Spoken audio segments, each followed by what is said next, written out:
Fala, meus amigos, estamos começando aqui mais um vídeo do canal. Enquanto eu sigo nesse inferno insuportável aqui, vou fazendo o que não destruíram ainda, que são os vídeos do YouTube, tá? No vídeo de hoje a gente vai falar sobre um tema que foi assunto numa das mesas da Flip, né? Acabou lá a Flip, né? Enfim, a gente está acompanhando aí as repercussões da Flip, tá, os temas e tal. E numa dessas mesas tinha dois jornalistas discutindo a questão dos quilombolas, porque estão lançando um livro agora, né? O livro se chama, inclusive, O Grito dos Quilombos, Histórias de Resistência de um Brasil Silenciado, Taiguara Ribeiro e Marina Lourenço, tá? Então, e aí eles discutiram lá o tema, falando sobre os quilombos e tal, e sobre o livro também, e a Folha de São Paulo publicou aqui uma notícia, né? Com o seguinte título: É impossível entender o Brasil sem entender a escravidão, diz repórter na Flip. E aí eu decidi fazer um vídeo comentando essa questão, mas transformando essa frase em uma pergunta. Então, é impossível entender o Brasil sem entender a escravidão? Vamos tentar responder isso, né? Fazer aqui um roteiro e ponderar alguns assuntos extras aí além desse, tá? Então, enfim, é isso. Antes eu deixo para vocês aqui mais uma vez a dica do meu novo romance, que está saindo agora, meu primeiro romance, né? Que na verdade é o segundo que eu tenho escrito, né? Mas é o primeiro que eu estou publicando, tá? E, enfim, quem quiser entrar em contato aí, o Zap está na descrição do vídeo, o marcador também, vocês ganham 2 marcadores, tá? E tudo mais, beleza, pessoal? Já fiz um vídeo aqui explicando também o livro e tal. E tem também o meu livro de poemas, está aqui, que já tem um ano aí que está publicado, mas enfim, também deixo o contato aí, quem quiser entrar em contato, furar esse bloqueio absurdo que eu sigo vivendo, a gente conversa a respeito aqui, tá? Então segue as dicas, e aí vamos conversar então sobre esse tema, né? É impossível entender o Brasil sem entender a escravidão? Porque, enfim, é um dos temas mais importantes da história do Brasil, inegavelmente, né? O Brasil foi formado com a escravidão, assim como os Estados Unidos, assim como a maioria, na verdade, dos países, né? Passou por isso em alguma medida, né? E, enfim, e é importante a gente tentar entender, porque isso realmente, no caso do Brasil, também tem uma relevância muito grande, porque o Brasil, inclusive, foi o último país a abolir a escravidão, né? Então aqui foi uma coisa muito pesada, realmente. Enfim, vamos tentar pensar um pouquinho isso aí. Então a matéria da Flip, tá? Foi publicada no dia 12 agora de outubro, tá? E eu não vou ler a matéria inteira, né? São só uns trechos aqui para a gente chegar nos pontos mais importantes e eu, enfim, trocar com vocês alguns livros aqui e alguns temas que já foram roteiro de outros vídeos aqui que eu fiz também, tá? Então vamos lá. A matéria diz o seguinte aqui: a história dos quilombos, tanto do passado quanto do presente, foi o tema central de uma discussão na Casa Folha durante a Flip deste sábado, dia 12, em Paraty. O encontro contou com a participação dos jornalistas Taiguara Ribeiro e Marina Lourenço, responsáveis pela série de reportagens Quilombos do Brasil, publicada pela Folha, e autores do livro O Grito dos Quilombos, Histórias de Resistência de um Brasil Silenciado, com o lançamento previsto para 7 de novembro pela editora Todavia. Então ele já está disponível, inclusive, na Amazon, o livro, só que não lançou ainda, né? Vai lançar só no dia 7 agora de novembro. E aí segue aqui dizendo, né? Inspirado na série de reportagens, o livro apresenta novas histórias sobre as comunidades quilombolas, com mediação de Fernanda Mena, repórter especial da Folha. Os autores compartilharam os bastidores da produção das reportagens e discutiram a relevância de conhecer a história dos quilombos para além do Zumbi dos Palmares, que é o principal nome conhecido, tem até um feriado, né? Enfim, destacando as ameaças contemporâneas que essas comunidades ainda enfrentam, né? E que vão continuar enfrentando enquanto a gente não fizer um roteiro que tem uma série de assuntos aí que é fundamental passar por eles, inclusive alguns que eu vou ponderar com vocês aqui no vídeo de hoje. E aí eles dizem aqui, né? Ribeiro relatou que durante a apuração era comum ser questionado sobre a existência atual dos quilombos. E ele diz o seguinte: a escravidão é o fato mais importante e definidor do que é o Brasil. Essa frase, vou repetir aqui, né? A escravidão é o fato mais importante e definidor do que é o Brasil. Essa frase é muito interessante porque ela abre uma série de possibilidades de discussão para a gente tentar entender isso aí, né? E eu vou deixar essa frase, inclusive, como uma espécie de norte aqui dos né, dos tópicos de assuntos aqui que eu for ponderando com vocês, tá? E ele finaliza dizendo: não dá para entender o Brasil sem entender a escravidão, e não dá para entender a escravidão sem conhecer os povos quilombolas, tá? E aí continua falando e tal, abordando a questão da miscigenação, e vai falando também do direito ao território, etc e tal, sobre a questão da comunidade, das comunidades, da conquista, né, que os quilombolas tiveram, algumas conquistas durante os governos de esquerda, que foram barradas pelo Bolsonaro, né, paralisou isso, evidentemente, né, fez até piada com os quilombolas, que os quilombolas eram gordos, etc e tal, né, enfim, não queriam trabalhar e tudo mais. Enfim, e que mais aqui? E aí parou de regularizar as terras quilombolas, etc e tal. E aí os dois últimos parágrafos aqui, tá, para a gente passar para reflexão, eles dizem: um avanço importante mencionado foi a inclusão pela primeira vez das comunidades quilombolas no censo, iniciado no governo anterior, que foi o governo Dilma, né? Mas travado no governo Bolsonaro. Esses dados foram uma fonte importante para a discussão. A conversa encerrou com uma pergunta da plateia sobre o que os jornalistas descobriram durante a apuração que os conectava aos quilombolas. E aí eles dizem o seguinte, né? O Lourenço diz o seguinte: há muitas coisas que nos ligam, mas também... Aliás, a Lourenço, né? Que é deixa eu ver o nome dela aqui. Cadê? Deixa eu ver aqui... Marina Lourenço, tá?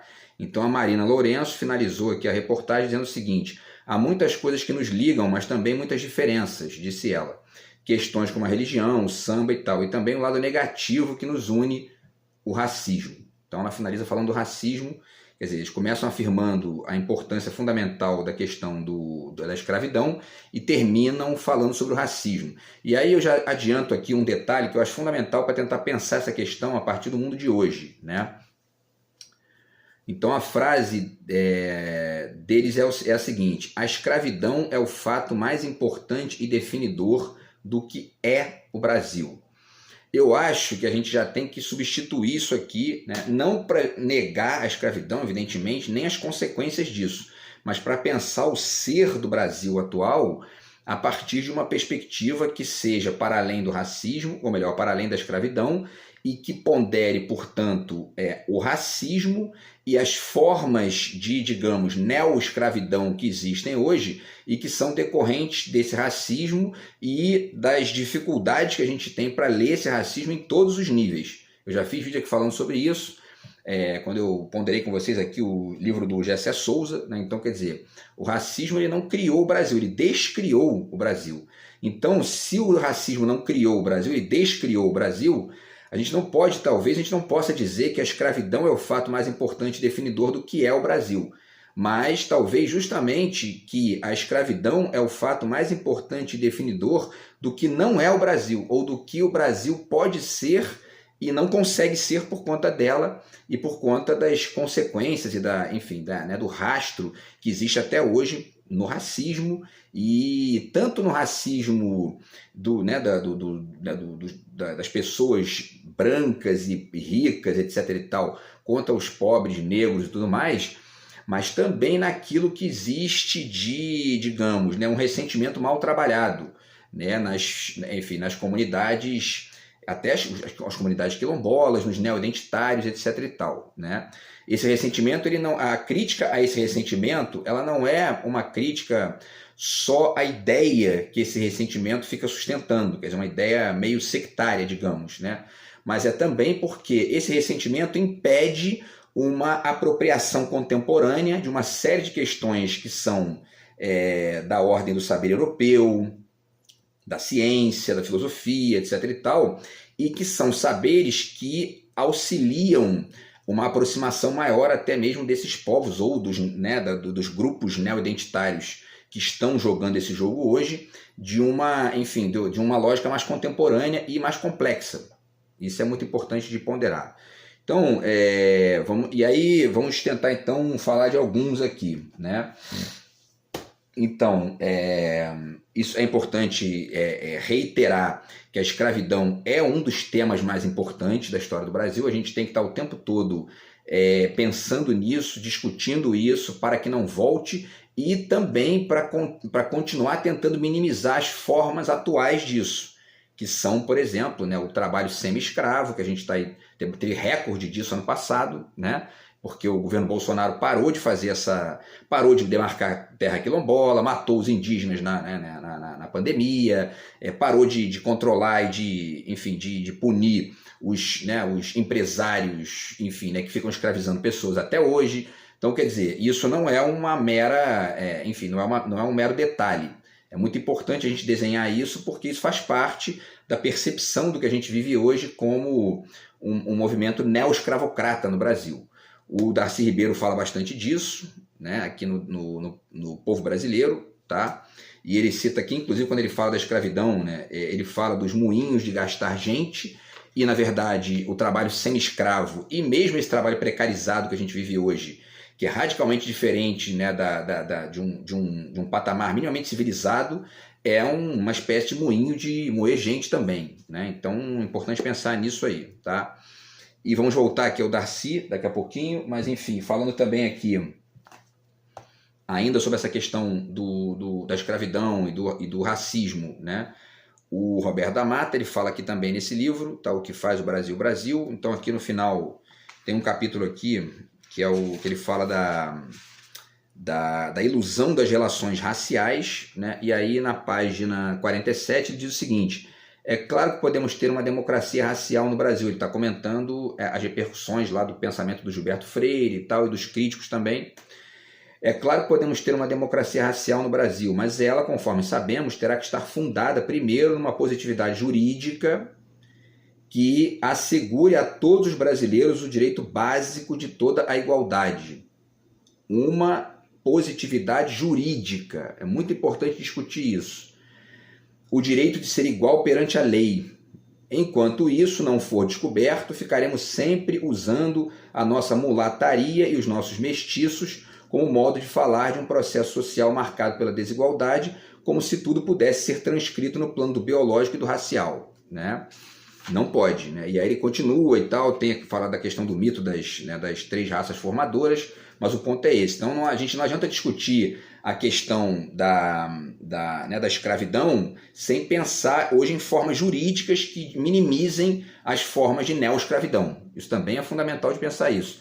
E a gente não vai fazer isso sem atacar o neoliberalismo. Além do racismo, digamos, o racismo de cor, né? Também o racismo econômico, e a gente já falou disso aqui em outros vídeos também, e uma série de outros racismos, e também, inclusive, um certo racismo reverso, né? Que eu já fiz aqui vídeo falando sobre isso também, citando, por exemplo, o caso de Israel, né?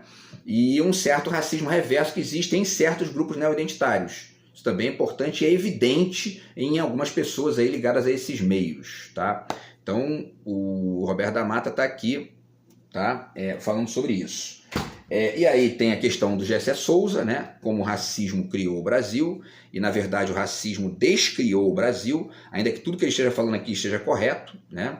Está ponderando aqui uma série de problemas, como isso foi formando a cabeça do que ele chama de elite do atraso, né, do Brasil, que é a direita brasileira, né? E a direita brasileira é neo-escravocrata até hoje, né? É evidente que nem todo mundo, tem exceções, mas existe uma certa atmosfera ali que é bem isso, né? E a gente tem que estar o tempo todo combatendo isso para que um dia, se a gente conseguir chegar num patamar efetivamente civilizado, que isso vire um resto, né? E não a regra, tá? Então tá aqui como o racismo descriou o Brasil, né? E aí a gente começa a falar então, né? Porque então a gente já reformulou, tá, a frase básica aqui dessa discussão da Flip lá, né? Então a escravidão é o fato mais importante e definidor do que é o Brasil? Não, a escravidão é o fato mais importante e definidor do que atrapalha o Brasil a conseguir chegar a ser um país, né? E o racismo e todas as formas de racismo são restos, e a manutenção, resto não no sentido de ser pouco, né, mas são manutenções disso, né, até hoje, restos da escravidão, né, e o racismo continua em várias formas. Vamos tentar entender quais aqui e algumas formas de ir deslocando isso. Então, uma das formas do racismo é a antropofagia, Hoje, para mim, é bem evidente isso. A antropofagia é uma forma de racismo, porque ela nega Portugal, e hoje a gente não pode mais negar Portugal, já passou essa época, né? Enfim, já passou. Parte do sucesso da autoestima dos estadunidenses está justamente no fato de eles não negarem a sua ascendência inglesa num nível histórico, né? Eles negam ali, ó, na piada e tudo mais, mas eles estão sempre coladinhos lá na ONU, estão votando sempre juntos, estão sempre conectados quando tem alguma questão de guerra, etc e tal, porque não existe essa relação de negação de Portugal que existe aqui no Brasil. E isso, o Oswald fez esse trabalho naquela época, fazia sentido e tudo mais, a gente estava saindo ali de uma república mal feita, que está na verdade mal feita até hoje, né? Mas a gente não vai conseguir resolver isso se a gente continuar negando uma parte do que a gente é. Isso é fundamental, tá? Bom, o que mais? O racismo também existe na forma do complexo de vira-lata, ou do que eu tenho chamado aqui de complexo de poodle. Fiz um vídeo aqui falando do Double Doodle, né, que é um cachorro lá dos Estados Unidos, e não foi à toa essa modificação, porque eu já expliquei que também em outros vídeos que, do meu ponto de vista, a gente aqui no Brasil fica substituindo Portugal pelos Estados Unidos, especialmente na direita, e em certos grupos neoidentitários, né?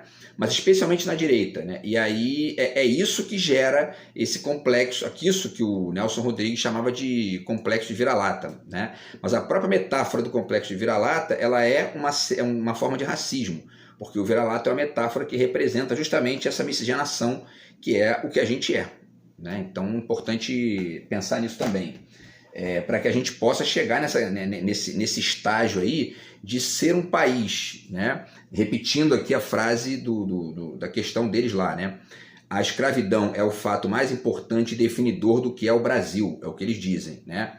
Então a gente tem que deslocar isso sutilmente. A escravidão é o fato mais... A escravidão e o racismo subsequente e, enfim, que se mantém, né, são os fatos mais importantes definidores do que atrapalha o Brasil a conseguir chegar a ser um país, né? E aí, portanto, tem sempre a volta do complexo de vira-lata, ou, né, do complexo de Double Doodle, digamos assim, né? E tudo isso acaba se configurando hoje numa reflexividade negativa. Também já falei aqui a partir de um trecho aqui do Anthony Giddens, né? E essa reflexividade negativa hoje ela está muito bem disfarçada em vários movimentos, em várias defesas ideológicas, que são... esse disfarce é um disfarce de quê? É um disfarce da desidentificação com outras partes da nossa complexidade. Então tem, né, o individualismo, tem os neoidentitários, e, enfim, é isso, os neoliberais, né? Então eles estão sempre aí defendendo uma parcela da complexidade contemporânea e ignorando as outras, tá? E vamos falar um pouquinho sobre isso também até o final do vídeo. Então é importante que a gente pense nesse contexto, no que o Ailton Krenak diz aqui quando ele fala que ele se sente um refugiado na própria terra, não apenas em relação aos indígenas. É muito interessante isso aqui que eu estava refletindo, é um assunto muito interessante, né? Esse que eu refleti ontem, porque é o seguinte, o Krenak diz aqui que ele se sente um refugiado na própria terra, aqui no Brasil, porque os indígenas e os negros, historicamente, sempre foram e continuam sendo radicalmente excluídos, né, de uma participação mais ampla, ainda que nos governos de esquerda a gente esteja conseguindo aí minimizar um pouco isso, né? E a própria participação do Krenak agora na ABL também contribui pra caramba para isso, etc e tal. Agora eu fiquei pensando, conectando essa questão com essa discussão do racismo de forma mais ampla, ou seja, pensando em várias formas de racismo que a gente fica defendendo aqui o tempo todo e que ficam impedindo que a gente avance, no seguinte, né? O Krenak se sente um refugiado na própria terra. E ele tem toda a razão de sentir isso, e é evidente, a gente verifica isso de maneira muito clara quando a gente percebe a forma como os indígenas historicamente são tratados aqui. Agora, no fundo, a maioria esmagadora dos brasileiros, de todos nós, se sente refugiado na própria terra. Eu já falei aqui, inclusive, que... E aí, seja por uma tristeza de um país que poderia dar certo e não dá, seja por cinismo e canalice, seja por burrice, mas o fato é que a maioria esmagadora não se sente, não sente uma identificação radical com o país, então acaba se sentindo um refugiado. Eu já dei o exemplo aqui das festas, né, de adolescente que eu ia e tocava aquela música do Legião Urbana, que país é esse? A festa inteira é a porra do Brasil, né? Quer dizer, dificilmente você vai ver isso numa França, numa Inglaterra, etc e tal, numa Alemanha e no Japão, enfim, né? Qualquer lugar que seja, porque isso é, na verdade, cuspir na própria imagem, né? E quem estava fazendo isso nessas festas eram, enfim, pessoas brancas, homens, mulheres brancos, né, e tudo mais, de classe média e ricos e tal. Então, quer dizer, no fundo, todo mundo se sente um pouco assim, né? Agora, por quê? Essa é a pergunta, né? Por que a maioria esmagadora dos brasileiros, né, se sente refugiado na própria terra? Na minha concepção, é porque no momento histórico atual a gente não fez ainda uma releitura do papel de Portugal no que a gente é hoje, né? E aí esses movimentos neoidentitários que estão discutindo essa questão digamos, do pós-colonialismo e do descolonialismo, etc e tal, como eles estão ganhando voz agora, eles estão no momento ali de discutir essa relação das suas etnias, especialmente quando eles são, né, movimentos negros e indígenas, eles estão discutindo essa questão conectados com o passado colonial de Portugal e da escravidão. Justo, né? Agora, a gente tem que inserir essa questão na discussão, ou seja, independente da gente considerar isso aí, a bizarrice que foi aquilo, se a gente não entender que, independente disso, nós continuamos sendo também portugueses aqui, na nossa mestiçagem, a gente não vai conseguir deslocar esses problemas, porque eles ainda que eles sirvam ali de um mecanismo de, digamos, né, de dialética crítica para esses grupos neoidentitários, ao mesmo tempo eles geram uma série de negações, uma série de posturas, enfim, né, de ressentimento e tudo mais, que acabam inevitavelmente atacando o próprio Brasil, algo que a gente é. Para além disso, eles também dificultam que se entenda várias facetas neocolonialistas que existem hoje, que não estão vinculadas com Portugal, nem de longe, né? Estão vinculadas com os Estados Unidos e com a sua lógica lá neoliberal e tudo mais, tá? Então tudo isso é importante pensar. E aí tem a questão, né, já falei aqui desse livro do Calaf Palanga, Minha Pátria é a Língua Portuguesa. A gente tem também que avançar em relação a isso, né, o movimento negro. Enfim, tem o livro do Jefferson Tenório também, que fala sobre isso, que é muito interessante, tá? Para a gente poder chegar, tá aqui o livro do Saramago, né, em um certo ensaio sobre a lucidez brasileiro, né? Enfim, para a gente poder fazer essa percepção iluminista, até o neo-iluminista, né, do Brasil, essa lucidez, que é justamente produzir um iluminismo que a gente não teve, né, historicamente, em conexão com a Europa, né? E isso tem que vir um dia para a gente poder se livrar, ou pelo menos transformar em um resto minoritário, esse neomedievalismo, né, de uma parcela significativa da direita brasileira que a gente tem até hoje. Por exemplo, ficar aí batendo recorde de trabalho, né, enfim, análogo à escravidão e outras bizarrices mais, tá? Bolsonaro, enfim, né? Então tá aqui, né, o trabalho do Boaventura de Souza Santos, Descolonizar, abrindo a história do presente, tá? E aí ele diz uma coisa aqui, na página 75, ele diz o seguinte: a descolonização da história é uma intervenção intelectual que confronta os diferentes modos de dominação moderna, à medida que estes têm configurado a escrita hegemônica da história moderna. Os modos principais ou mais difundidos da dominação moderna são o capitalismo, o colonialismo e o patriarcado, diz ele, né? Os dois últimos existiam antes do capitalismo, mas este reconfigurou-os de maneira profunda a fim de garantir uma exploração sustentável do trabalho humano e da natureza. E aí ele fala da exploração da mão de obra livre e etc e tal, que não se sustenta sem uma mão de obra extremamente desvalorizada ou até uma mão de obra não paga e provida por corpos racializados, colonialismo, e sexualizados, patriarcado. Eu acho que a questão principal, quando ele fala em modos de dominação moderna, ele está falando aqui do capitalismo, do colonialismo, do patriarcado, os movimentos neoidentitários que ficam presos nessa crítica do patriarcado acabam inevitável e irrefletidamente conectando esse tal patriarcado com Portugal. E aí a consequência disso continuam negando Portugal até hoje, vão continuar negando enquanto não entenderem que a questão não está aí, né? A questão hoje não está aí.